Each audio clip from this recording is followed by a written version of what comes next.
Hi guys, mga master. A day in my life ay kumain pala kami sa labas. Kasama ko ang aking mag-ina. Ayan mga master. Minsan lang to sa buhay natin, kaya minsan din lalabas tayo para yayain na kumain ang ating mga mahal sa buhay.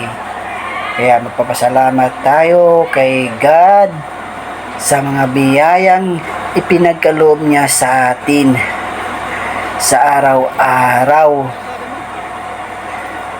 at sa mga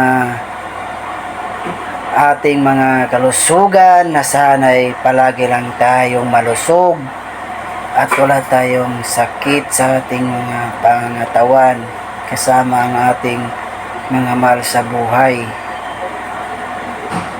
Kaya sobrang thankful ako sa aking trabaho. Kahit mahirap ay meron kaming maipantustos sa araw-araw na ang aming makakain. Kaya salamat po Panginoon ng sobra-sobra